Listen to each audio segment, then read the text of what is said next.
Bwetunulira mu ndabirwamu kyolaba kyoli tunula weetegereze. Endabirwamu mu Savannah 256. Endabirwamu.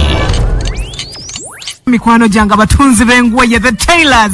Kansubire muri bulungi. Lero mutima gunnumidde mmwe. Mujja baleje mutuusaako engalo.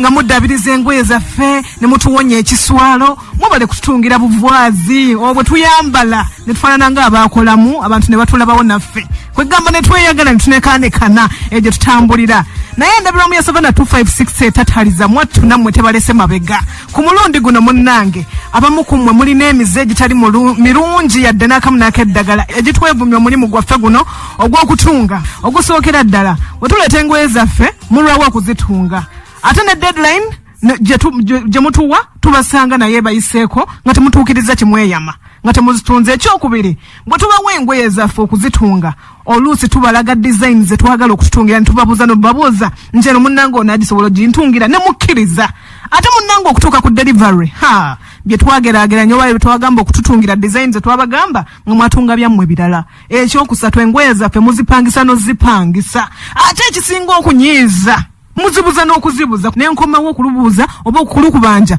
nonziza mu doyi ng'ongamba kino ongamba kiri kale bannange bitutama mwendabirwamu eri business ene ey'okutunga eba ya tailoring bannange mbadde nsabamweddeko mwatunule mu ndabirwamu olabire ddala oba omulimu gye wagutandikira era ku kyekyo ky'ogendera kuba gwe mutendera gw'otambulirako. Sigadde nze Irene Nakiwewa the princess of hearts empako yange akiiki miss hot chocolate. Ndowooza otegedde naffe tubiraba mu ndabirwamu. Endabirwamu mu programu Savannah 256.